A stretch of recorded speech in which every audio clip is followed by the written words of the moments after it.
തെരഞ്ഞെടുപ്പിന് തൊട്ട് മുമ്പ് തന്നെ സരിൻ കോൺഗ്രസ് കൂടാരം വിട്ട് LDF-ലേക്ക് പോയി സ്ഥാനാർത്ഥിയായത് വലിയ തരത്തിൽ LDF-ന് ഗുണം ചെയ്യുമെന്ന് പലരും അവകാശപ്പെട്ടിരുന്നു.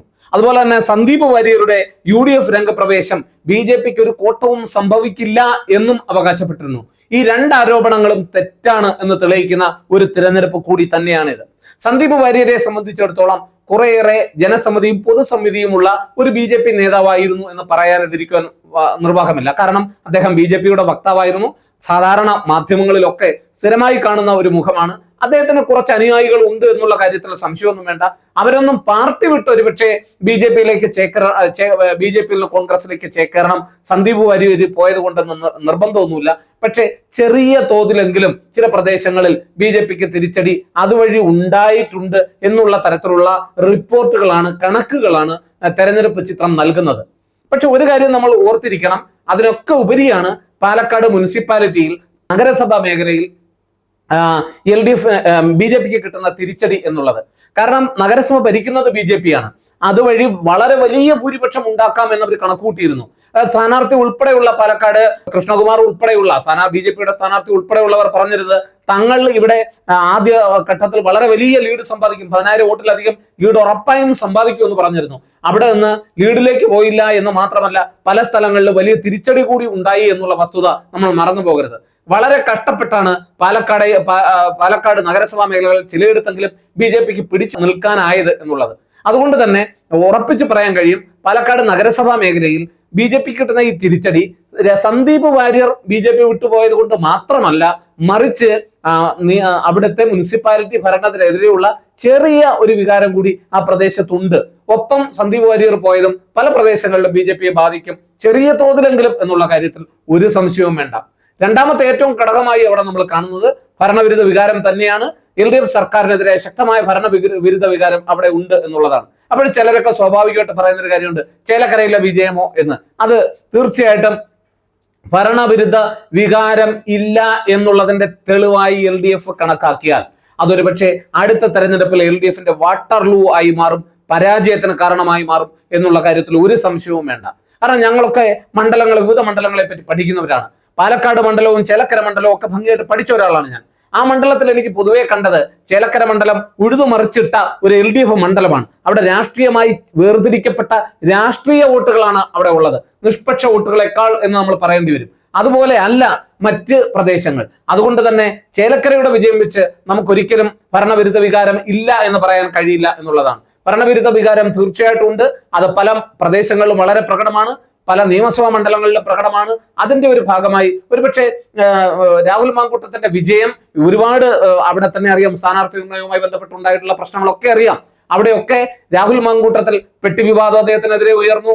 മുരളീധരന്റെ തുടക്കത്തിൽ അതുമായി ബന്ധപ്പെട്ട് ഉയർന്ന വിവാദങ്ങൾ നമ്മൾ കണ്ടതാണ്. ഷാബി പറമ്പൽ BJPയെ സഹായിക്കാൻ അങ്ങോട്ട് പോയി എന്നുള്ള വിവാദം വന്നതാണ്. സരിൻ കോൺഗ്രസ് കൂടാരം വിട്ടുപോയത് നമ്മൾ കണ്ടതാണ്. ഇങ്ങനെ ഒട്ടേറെ പ്രശ്നങ്ങൾ കോൺഗ്രസിന് ഉണ്ടായിരുന്നു.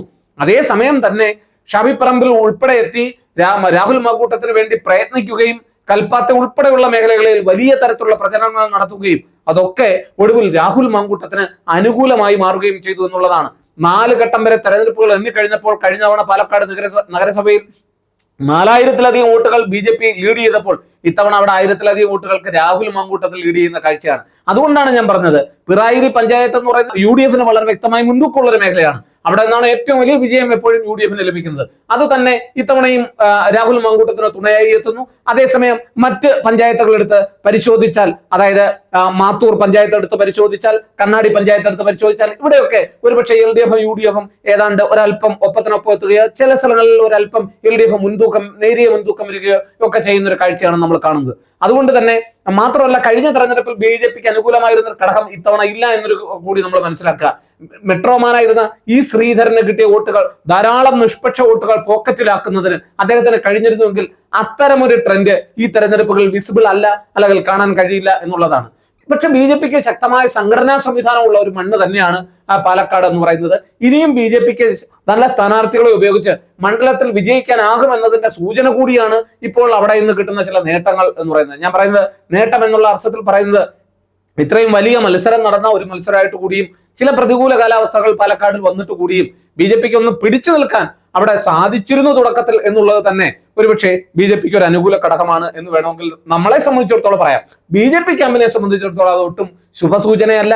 കാരണം അവർ ഉന്നം വെക്കുന്ന ഏക നിയമസഭാ മണ്ഡലമാണ്, അല്ലെങ്കിൽ അവർക്ക് തുടക്കത്തിൽ നിയമസഭയിൽ എത്താൻ കഴിയുന്ന ഒരു രാഷ്ട്രീയപരമായി തന്നെയുള്ള ഒരു വിജയം കൊയ്യാൻ കഴിയുന്ന തൃശ്ശൂരൊക്കെ പല തരത്തിലുള്ള അഭിപ്രായങ്ങളുണ്ട്. കാരണം തൃശ്ശൂര് സുരേഷ് ഗോപി ഒരു MLA സ്ഥാനത്തിന് വേണ്ടി അല്ലെങ്കിൽ ലോക്സഭയിലേക്ക് വേണ്ടി നിരന്തരമായി ആ മണ്ഡലത്തെ കാത്തു സൂക്ഷിച്ച് പരിപാലിച്ച് നിഷ്പക്ഷ വോട്ടുകൾ പോക്കറ്റിലാക്കി നിരന്തരമായി നടത്തിയ ഒരു പരിശ്രമമുണ്ട്.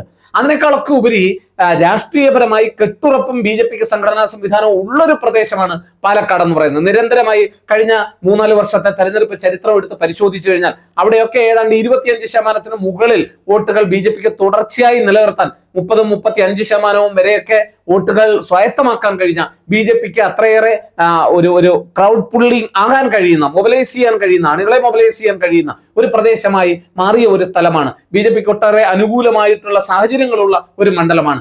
ആ മണ്ഡലത്തിൽ BJP ഉദ്ദേശിച്ച തരത്തിൽ വോട്ടുകൾ ഇപ്പോൾ നേടാനാകുന്നില്ല എങ്കിൽ വരുന്ന നിയമസഭാ തെരഞ്ഞെടുപ്പിലും തീർച്ചയായിട്ടും BJPക്ക് അത് അവിടെ ചില പ്രതികൂല ഘടകങ്ങളായി മാറാനുള്ള ഒരു ഫാക്ടറായി മാറും എന്നുള്ളതാണ്. അതുകൊണ്ട് തന്നെ BJP കെട്ടുറപ്പുള്ള സംഘടനാ സംവിധാനമായി ഒരുപക്ഷെ തെരഞ്ഞെടുപ്പിന്റെ അലയൊലികൾ ഉണ്ടാകുന്ന സമയത്തെങ്കിലും ചില കരുതലോടെ നീങ്ങേണ്ടുന്ന ചില സാഹചര്യങ്ങളുണ്ട്. സന്ദീപ് വാര്യരെ പോലെ ഉള്ളവർ ഉയർത്തുന്ന പ്രശ്നങ്ങൾ ഒഴിവാക്കേണ്ടതുണ്ട്, നഗരസഭ പ്രകടനം മെച്ചപ്പെടുത്തേണ്ടതുണ്ട്. അങ്ങനെ മാത്രമേ BJPക്ക് അവിടെ മുന്നേറാൻ കഴിയൂ എന്നുള്ളതാണ്. രാഹുൽ മാങ്കൂട്ടത്തിനെ സംബന്ധിച്ചിടത്തോളം ഒരു ചെറുപ്പക്കാരനായി, അതുപോലെ തന്നെ കോൺഗ്രസിലെ എപ്പോഴും മീഡിയയിലൊക്കെ വരുന്ന ഒരു മുഖമായി, അതുപോലെ തന്നെ ഷാഫി പറമ്പിൽ അവിടെ MLA ആയിരുന്നപ്പോൾ അദ്ദേഹത്തിന്റെ ഒരു പിന്തുടർച്ചാവകാശിയായി, ഇങ്ങനെ പലതരത്തിൽ വോട്ടുകൾ മൊബിലൈസ് ചെയ്യാൻ കഴിയുന്ന ഒരു അംഗമായി, അതുപോലെ തന്നെ സരിൻ കൂടാരം വിട്ട് അടുത്ത കൂടാരത്തിലേക്ക് പോയത് ആ കൂടാരത്തിൽ തന്നെ ദഹിച്ചിട്ടില്ല എന്നുള്ളതാണ്. UDF-ൽ നിന്ന് LDF-ലേക്ക് പെട്ടെന്ന് തലേ ദിവസം വരെ പിണറായിയെ വളരെ വലിയ തോതിൽ വിമർശിച്ചിരുന്ന സരിൻ അവിടെ നിന്ന് മാറി പിണറായി കൂടാരത്തിലേക്ക് മാറി LDF-ലേക്ക് ചേക്കേറിക്കൊണ്ട് അതിനനുകൂലമായി സംസാരിച്ചപ്പോ ആ ഇടതുപക്ഷത്തിന്റെ സ്വഭാവം വെച്ച് ആ പാർട്ടിയിലുള്ള അണികൾക്ക് പോലും ദഹിച്ചില്ല എന്നുള്ളതാണ്. സ്വാഭാവികമായും അത് സരിന് വളരെ വലിയ എതിരായി മാറി ഈ തെരഞ്ഞെടുപ്പിൽ എന്നുള്ള കാര്യത്തിൽ ഒരു സംശയവും വേണ്ട. അതുകൊണ്ട് തന്നെ LDF-ന്റെ വോട്ടുകൾ അവിടെ നിന്ന് ചോർന്നു പോയിട്ടുണ്ട് എന്നുള്ള കാര്യത്തിലും വലിയ സംശയം വേണ്ട. നമുക്ക് പലരുമൊക്കെ പറയും LDF-ന് അവരുടെ വോട്ട് കിട്ടി എന്നൊക്കെ പറയുമെങ്കിലും അങ്ങനെയല്ല. ഈ തെരഞ്ഞെടുപ്പിൽ ഓരോ മണ്ഡലത്തിലെയും വോട്ട് വിഹിതം ഒക്കെ പരിശോധിച്ചാൽ പല സ്ഥലങ്ങളിലും അല്പസ്വല്പം LDF-ന് ഒരല്പം പിടിച്ചു നിൽക്കാൻ കഴിയുന്ന പ്രദേശങ്ങളിൽ പോലും തിരിച്ചടി ഇത്തവണ ഉണ്ടായിട്ടുണ്ട്. അത് സരിനെ സംബന്ധിച്ചിടത്തോളം വളരെ വലിയ തിരിച്ചടിയാണ് എന്നുകൂടി നമുക്ക് പറയേണ്ടി വരും.